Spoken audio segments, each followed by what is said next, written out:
नमस्कार दोस्तों, सबसे पहले बहुत बहुत शुक्रिया उन लोगों के लिए जिन्होंने मेरे अपील के बाद वीडियोस को सब्सक्राइब किया और लाइक किया। दोस्तों, दोबारा से अपील करूंगा, वीडियोस को ज़्यादा से ज़्यादा लाइक, शेयर, सब्सक्राइब करें। आज मैं एक दूसरी वजह दूंगा। दोस्तों, अगर जीवन को हम एक समस्या या प्रॉब्लम माने और उस प्रॉब्लम को अगर हमें सॉल्व करना है तो वो तो हमें साथ में ही करना होगा, क्योंकि अगर प्रॉब्लम मेरी होती तो मैं सॉल्व कर लेता, प्रॉब्लम अगर आपकी होती तो आप सॉल्व कर लेते। लेकिन लाइफ मेरी या आपकी नहीं, चेतना मेरी या आपकी नहीं, लाइफ या चेतना पूरी ह्यूमैनिटी की है, सबकी है। तो इसमें आपकी भागीदारी बहुत जरूरी है। एक बार फिर से विनम्र निवेदन, कृपया वीडियोस को लाइक, शेयर और सब्सक्राइब करें। धन्यवाद। वीडियोस को पूरा देखें और जहां पे भी बात स्पष्ट ना हुई हो, क्लियर ना हुई हो, कमेंट करें, या आपका कोई मत हो या मतांतर हो तो भी कमेंट करें। बहुत बहुत धन्यवाद। नमस्कार दोस्तों, स्वागत है आप सबका। दोस्तों, इस वीडियो को शुरू करने के पहले थोड़ा रिफ्लेक्ट करते हैं हमारे अभी तक के सफर में। दोस्तों, हमारी इंक्वायरी के इस पड़ाव पर यह कहना जरूरी है कि ये एक तरह से, जैसे कि हमने पिछले वीडियो में भी कहा, मैं इसे ब्रह्म चर्चा मानता हूँ, या मैं डायलॉग कह लूँ, जो शायद खुद से हम कर रहे हैं और अपने कन्वीनियंस के लिए हम ब्रह्म को भी ले आते हैं, ईश्वर को ले आते हैं और हम कल्पना करते हैं कि हम स्वयं ब्रह्म से ये डायलॉग कर रहे हैं, स्वयं ईश्वर से ये डायलॉग कर रहे हैं। तो दोस्तों, ये बात समझनी जरूरी है कि ये डायलॉग में, ये कॉन्वर्जेशन में, इस इंक्वायरी में कुछ चीजें हम लेते हैं, उसका गहन अध्ययन करते हैं, विश्लेषण करते हैं, उसको पूरी तरह से एग्जामिन करते हैं और हम कुछ उस आधार पर कुछ मानते हैं, कुछ बातों को एक्सेप्ट करते हैं और फिर आगे बढ़ते हैं। और आगे बढ़ने के क्रम में अगर पिछली मानी हुई बात में कुछ कॉन्ट्राडिक्शन या कुछ द्वंद्व दिखा, हमें ऐसा दिखा कि शायद वो पिछली बात सही ना हो, तो हम उसको तुरंत ड्रॉप भी करते हैं। तो दोस्तों, इस इंक्वायरी की खासियत भी यही है। तो एक तरह से ये साइंटिफिक प्रोसेस भी आप कह सकते हैं, साइंस के प्रोसेस में भी यही है। आप कुछ मानते हैं, अगर वो एक्सपेरिमेंट्स के पैमाने पर खरा नहीं उतरा तो उस आइडिया को आप ड्रॉप करते हैं। तो ये इंक्वायरी भी कुछ ऐसी ही है। हम एक एक करके चीज़ों को एग्जामिन कर रहे हैं और अगर कुछ उसमें हमें कॉन्ट्राडिक्शन दिखे हमारी इस यात्रा में तो हम उसे ड्रॉप करने से भी ना चूके। तो दोस्तों, इस बात के साथ ये कहना जरूरी है कि इस यात्रा में इस यात्रा की वो जो जर्नी है, इसमें आप सबों का जुड़ना बहुत ज़रूरी है। और बहुत ज़रूरी है कि हम जैसे आगे बढ़ें, हम जिस पड़ाव पर हैं उस पड़ाव पर आप भी हों। अगर हम उस पड़ाव पर नहीं हैं, अगर हम में से कोई उस पड़ाव पर नहीं है, तो हमें जो हमारा पिछला पड़ाव है उसको तब तक एग्जामिन करना है, तब तक एनालाइज करना है जब तक हम इस पड़ाव तक ना पहुंच जाए। हम जब तक पूरी तरह कन्विंस ना हो तब तक अगले पड़ाव का कोई मतलब ही नहीं। तो ये बहुत जरूरी है और इसीलिए मैं एनकरेज करूंगा आपको कमेंट्स करने के लिए भी। अगर कोई भी चीज़ जो तार्किक ना लग रही हो और या उसमें ज़्यादा एग्जामिनेशन की ज़रूरत हो, कमेंट्स में ज़रूर बताएं और आपके कमेंट्स के बेसिस पर भी हम उस पर चर्चा करेंगे। तो दोस्तों, मैं आग्रह करूंगा, अपील करूंगा कि आप ज़्यादा से ज़्यादा इन वीडियोस को लाइक करें, सब्सक्राइब करें और कमेंट्स के जरिए इस इंक्वायरी को आगे बढ़ाते रहें और सब्सक्राइब और लाइक के जरिए, शेयर के जरिए ज़्यादा से ज़्यादा लोगों को इस इंक्वायरी में जोड़ें। तो दोस्तों, इस भूमिका के बाद हम पिछली चर्चा से आगे बढ़ते हैं। दोस्तों, पिछली चर्चा में हमने बात की कि किस प्रकार जो थॉट का जो प्रोसेस है उसने उस डेंजर को भांपा, परसीव किया, थॉट के उस प्रोसेस ने, या हमने थॉट के उस प्रोसेस के डेंजर को देखा। और जो हमारा ब्रह्म संवाद था उसमें हमने ये कल्पना करी या जो भी है, या ब्रह्म ने हमसे कहा कि ये परसेप्शन जरूरी है, ये थॉट के इस विकृति को देखना जरूरी है लेकिन उसके आगे क्या होगा इसकी कल्पना में हम ना पड़े। तो दोस्तों इसके आगे की बात क्या है? तो हम ये कह सकते हैं, और जो हमने शायद पहले कहा भी, हमने कई बार पहले कहा कि रियलिटी, माया या जो थॉट की विकृति है, जो विचारों की विकृति है, उसको देखना ही सत्य है। ऐसा भी हमने कहा पिछले वीडियोस में। और इसी स्टेटमेंट को हम आगे और एग्जामिन करते हैं कि क्या हम कह सकते हैं कि उसी थॉट की विकृति को देखना ही सत्य है। तो दोस्तों इससे आगे बढ़ने से पहले हमने कुछ शब्दों को लगभग सिनोनिमसली यूज किया है। हमने माया कहा है, वास्तविकता कहा है, रियलिटी कहा है, चेतना कहा है। तो दोस्तों बोलने के क्रम में कई बार एक ही चीज कन्वे करने के लिए अलग अलग शब्द यूज होते हैं। तो इस पड़ाव पे ये जरूरी है कि रियलिटी, वास्तविकता, चेतना, माया, इसके बारे में हम थोड़ा सा दोबारा से रिफ्लेक्ट करें।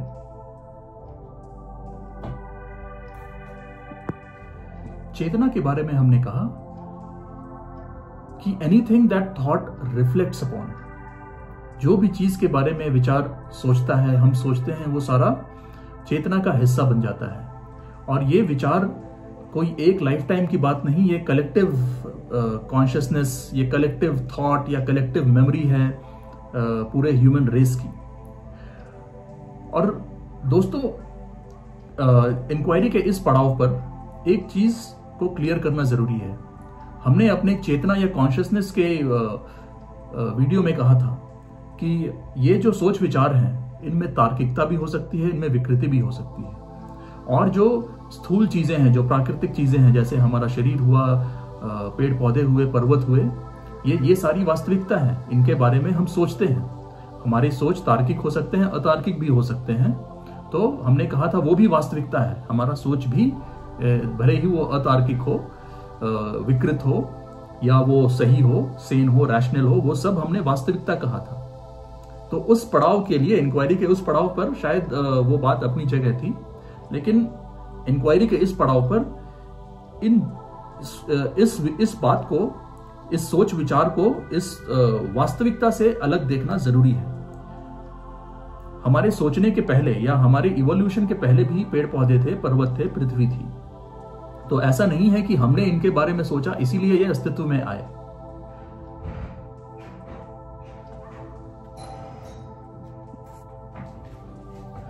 प्रकृति का अस्तित्व या पेड़ पौधों, पृथ्वी, पर्वत इत्यादि का अस्तित्व हमारे विचारों से स्वतंत्र है। वो एक्चुअलिटी है। और जो फिजिकल प्रोसेस है हमारे शरीर का, पेड़ पौधों का, किसी और जीव जंतु का, वो भी अलग है। और ये हमने कैसे जाना? मानव सभ्यता के इतिहास में ये नॉलेज हमने एक्वायर किया, तो वो नॉलेज भी हमारे कॉन्शियसनेस में ऐड हुई। और ये बात भी कि हमारी कॉन्शियसनेस शायद तब शुरू हुई जब हम केव मैन नहीं रहे, हम गुफाओं से बाहर निकल आए। तो जो मानव के सोचने की क्षमता है वो कोई बहुत पुरानी नहीं है, अगर हम पृथ्वी के टाइम स्केल पर देखें या यूनिवर्स के टाइम स्केल पर देखें। लेकिन ये जो पूरी चेतना निर्मित हुई है, ये इसी ह्यूमन मेमोरी या ह्यूमन थॉट से निर्मित हुई है। और जो एक्चुअलिटी है उसको इस थॉट से अलग समझना जरूरी है इस इंक्वायरी में आगे बढ़ने के लिए। तो दोस्तों ये बात से आगे बढ़ेंगे हम कि हमने एक्चुअलिटी और इस थॉट का जो अंतर है, हमने इसे समझ लिया। और पिछले वीडियोस में हमने क्या कहा दोस्तों? हमने कहा कि emptying the content of consciousness, या कॉन्शियसनेस के जो भी कंटेंट है उनको रिक्त कर देना, कॉन्शियसनेस को रिक्त करना, या एंडिंग ऑफ थॉट, या एंडिंग ऑफ टाइम। थॉट ने खुद के खतरे को देखा तो क्या थॉट रुक गया? ये सारी चीजों एक ही तरफ इंगित कर रही हैं। ये इन सारी चीजों का नोशन एक ही है कि हमने पिछले वीडियोस में कहा कि चेतना तो थॉट से निर्मित हुई है, तो इसीलिए चेतना और थॉट को हम साथ में यूज करते हैं। टाइम क्यों है? क्योंकि थॉट है, थॉट के साथ स्मृति आती है, फ्यूचर प्रोजेक्शन आता है, और वही समय को जन्म देता है। तो ये सारी बातें एक ही हैं। तो हमने पिछले वीडियोस में कहा कि जहां हम सीइंग इज द डूइंग करते हैं या सीइंग इज द डूइंग होता है और थॉट के कॉन्ट्रडिक्शन को, थॉट की विकृति को देखते हैं,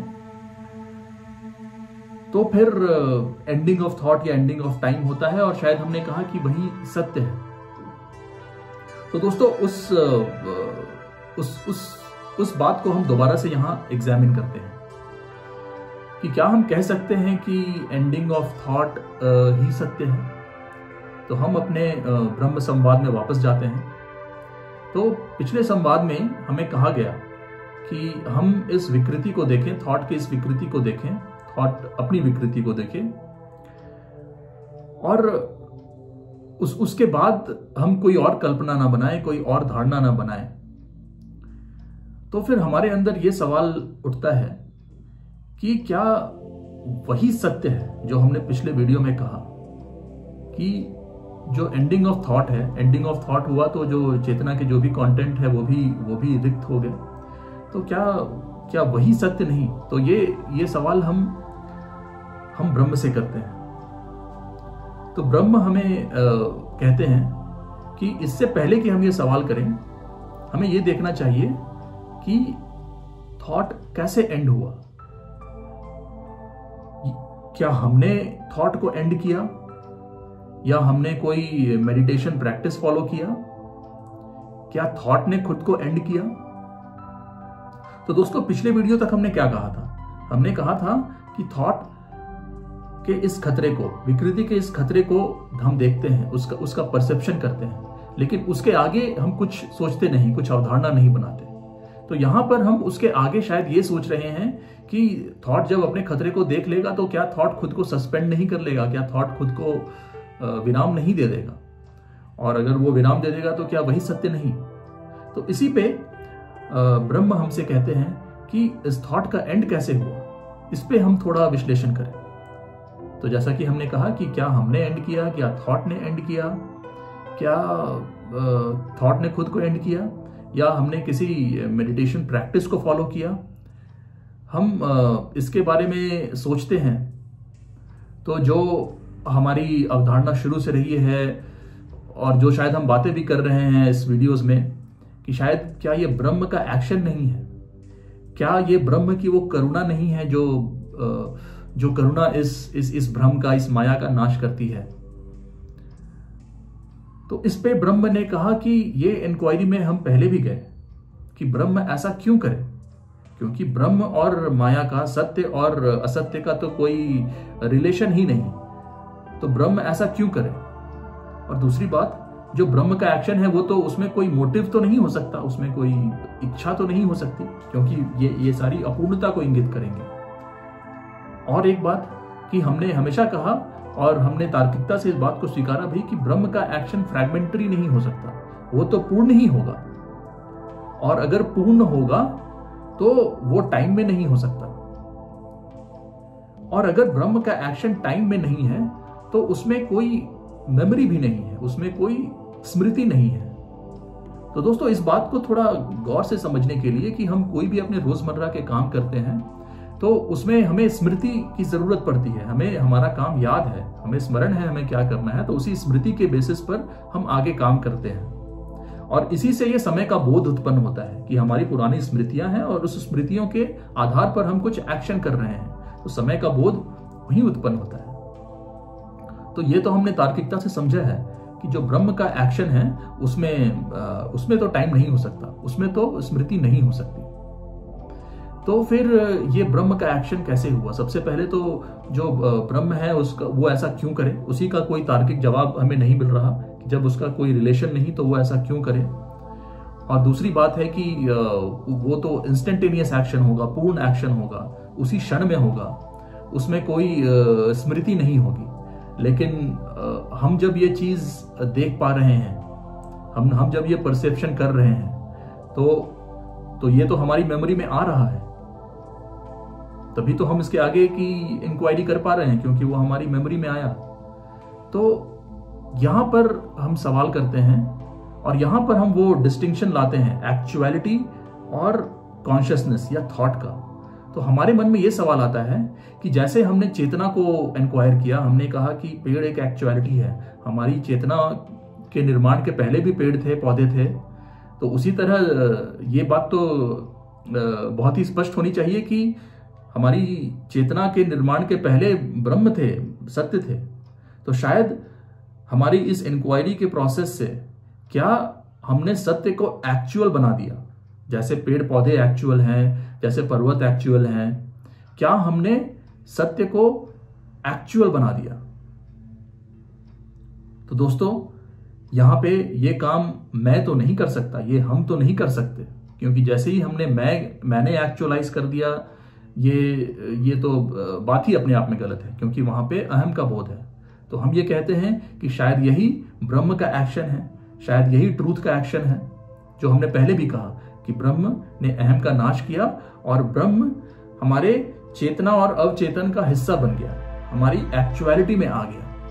ये भी हमने पिछले वीडियोस में कहा था। लेकिन अब हम क्या कह रहे हैं? अभी हम कह रहे हैं कि ब्रह्म और माया का, ब्रह्म और असत्य का, सत्य और असत्य का तो कोई संबंध ही नहीं, दोनों की एनर्जी की क्वालिटी भी बिल्कुल अलग है। तो क्या हम ये कह सकते हैं कि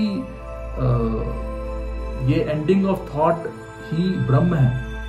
क्या इस कॉन्टेक्स्ट में हम ये कह सकते हैं? तो अब ये बात फिर से मुझे सताती है, ये जो तर्क है, अब ये तर्क ढीले पड़ रहे हैं कि ending of thought he truth है, एंडिंग ऑफ थॉट ही सत्य है। और एंडिंग ऑफ थॉट कैसे आ पाया? क्यों हम मान रहे हैं कि शायद वो ब्रह्म का एक्शन है, वो ट्रूथ का एक्शन है, जब जिसने माया को हटा दिया और फिर सत्य बचा। तो इस तर्क पे हम क्यों नहीं खड़े हो पा रहे? क्योंकि जैसा कि हमने कहा कि ब्रह्म के कार्य का कोई मोटिव नहीं होता, ब्रह्म ऐसा क्यों करे, और ब्रह्म के कार्य में मेमोरी भी नहीं होता, वो इंस्टेंटेनियस होता है। लेकिन यहां तो मेमोरी का कॉनोटेशन आ रहा है। अगर हम इस बारे में सोच रहे हैं तो वो हमारी मेमोरी का हिस्सा है। अगर मैं ये आपके सामने कह रहा हूं तो ये मेरी मेमोरी का हिस्सा है, मैंने कहीं से सुना है। तो फिर ये कैसे सत्य हुआ? तो दोस्तों, इस सवाल पे जो ब्रह्म ने मुझसे किया कि फिर ये जो एंडिंग ऑफ थॉट है, या ये जो emptying the content of consciousness है, या ये जो एंडिंग ऑफ टाइम जो भी कहें, फिर ये कैसे हुआ? तो इसके बारे में मुझे और विश्लेषण करना होगा। और दोस्तों, ये विश्लेषण अगले वीडियो में हम जरूर करेंगे। इसके बारे में है, हम और डीप इंक्वायरी करेंगे। और जैसा कि मैंने कहा कि इसमें आपका सहयोग जरूरी है। कृपया ज्यादा से ज्यादा लाइक, शेयर और सब्सक्राइब करें, और ज्यादा से ज्यादा कमेंट्स करके इस चर्चा में योगदान दें। आपके कमेंट्स को मैं जरूर पढ़ूंगा, और जरूर उन कमेंट से इंक्वायरी के नए आयाम खुलेंगे, और शायद इंक्वायरी के नए टॉपिक्स भी हमें मिले। तो सहयोग जारी रखिएगा दोस्तों। धन्यवाद। अगले वीडियो में फिर मिलते हैं।